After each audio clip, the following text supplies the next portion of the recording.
Yes, the mic is on. We've got proper audio now. That's good.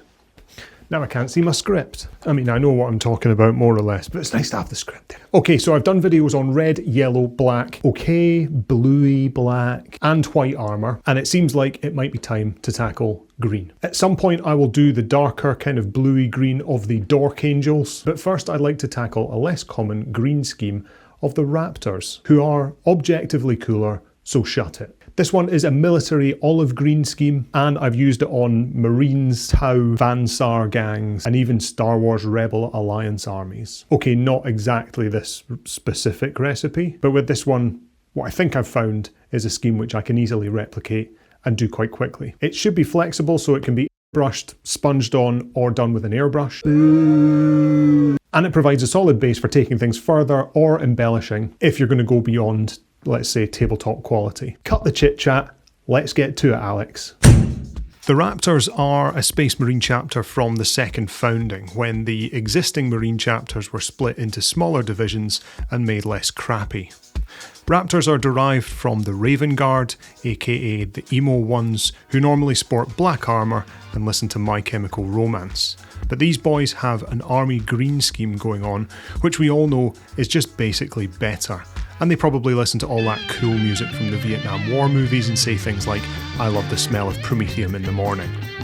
The model was primed black, and then I went in with a brush to get the deep recesses where the primer didn't give me good enough coverage. I didn't want to blast in with too much primer since you really only need a light dusting, which you can then clean up with regular acrylic paint.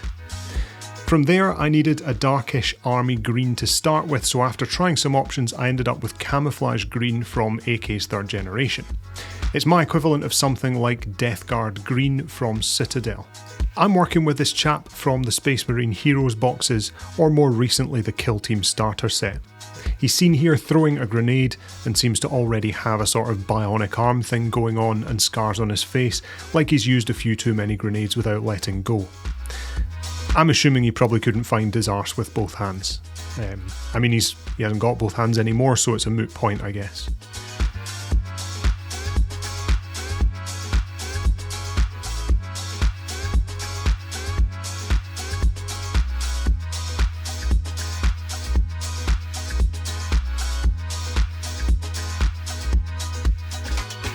To get a good solid coat, which is really important for your base coat, I did a second layer, just so that all further layers on top wouldn't have any black coming through.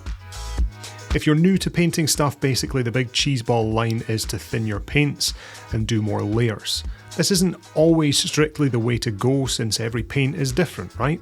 Some won't need as much thinning and some will need more. If you're doing base coats, you don't want to over thin the paint, but for layering and gentle glazing, obviously you want thinner coats. Much like the mental state of the people in our glorious hobby, it is a sliding spectrum, and that is a good thing. Let's welcome paint consistency in the same way we welcome neurodiversity. I know you're waiting for a punchline here, but there isn't one. So, bottom line is, you just need to get used to what nicely thinned paint looks like for the specific stage you're at, and it'll stick with you for the rest of your painting career. Piss easy. When that had dried, the next step was to do the recess shading. When you shade or do a wash over just a single colour, you have the benefit of tidying up being much easier. If you've gone to town on airbrushing different hues or fancy brush layering techniques and glazing, and then you shade over bits and end up making a mistake, fixing it becomes much harder, as you might imagine. I gave the whole thing a reasonably good coat of Athonian Camo Shade from Citadel. It's a dark olive green wash, and it should just help build a bit of contrast in those recesses. If you bake a cake, you ice it, and then you realise you forgot to add the sugar, you can't just sprinkle the sugar on top and hope for the best. So it helps to get the order that you put your paints on correct to give you the best results. When it had dried, you can see that despite being pretty careful with the brush, I'm still getting some pooling in places where the wash has dried a bit more thickly on the flatter armour areas. So to fix this, as I said, it's a simple case of going back to camouflage green and doing another layer or two until that base coat colour is back. I'd say this pooling is inevitable with most washes, even when thinned, and it's probably one of the reasons why a lot of the top tier painters don't really like using washes. Anyway, screw them, am I right? It's your damn hobby, so you do it however the hell you want. As long as it's the way I tell you, I don't mind. Now it's at this stage that I decided I'd try something new. Or new to me, at least. I've seen a few people use makeup sponges for stippling and layering, and so a little while ago I picked up these sponges with the intention of using them. They've sat about for ages, but I've realised this is as good a time to crack them out as any. Much like your idiot cousin, the sponge is both dense, but fortunately very soft. This means that somehow it's perfectly suited to applying layers through just dabbing, and much like your cousin, it just needs a good rinse afterwards to get that shit off it. I decided, instead of cracking out the airbrush and alienating a stack of viewers who are too pussy to get an airbrush, or spending forever glazing or layering with a paintbrush and risk a less smooth finish, that instead I'd give sponging a go. Also, I like that sponging sounds like it should be sexual. Maybe it is, I don't know. Do you practice sponging with your partner? Let me know in the comments what sort of dirty shit you're into. To avoid going too wild, I mixed up camouflage green with Elysian green from Citadel. This was 1:1 or 50-50, depending on how you're feeling. Being careful not to overload the sponge, I just went for it, sponging over the top of panels, the higher areas, and hitting spots that, were I airbrushing, would probably get hit. That seemed to go quite well, so I figured I'd go a step lighter to pure Elysian green. Same again, but maybe just a little lighter on those upper areas, just to try and build the lightness towards the top of the model.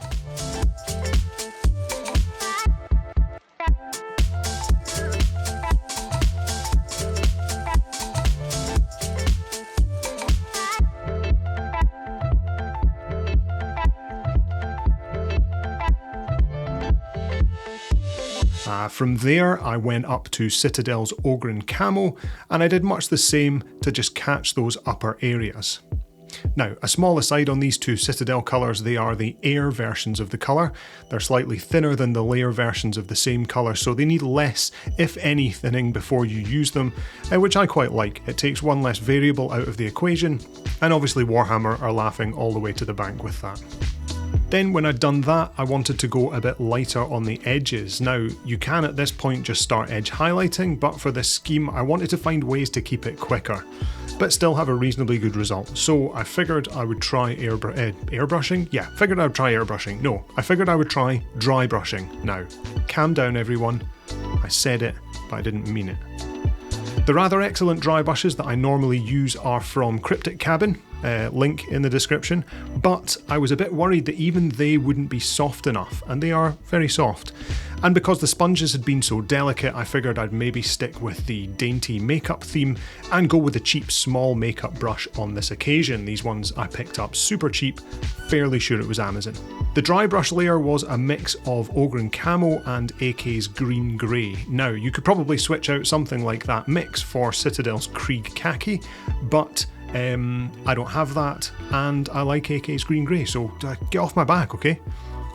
Do I like how it turned out? I'm less sure on this. I'll leave the opinions to you folks.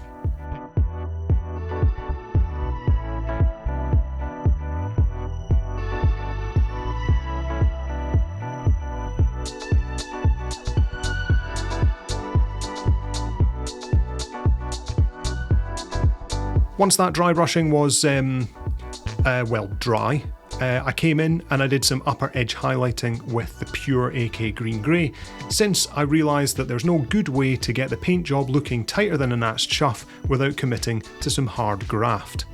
I love that there are ways to speed things up with sponges and such, but when it comes down to getting a refined finish, it's quite often just a case of having to put the work in. Who knew? Anyway, I like how this turned out, so I whipped up a few of the other colours, face, smoke, metals, purity sealing gun, etc, all so that you can see the armour in context. Will it win me a golden demon?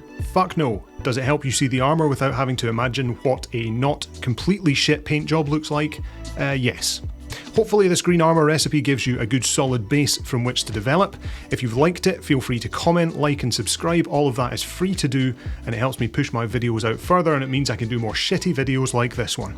If you really like what I'm doing, you can also donate via buying me a coffee or, well, a paint, and again the link is in the description.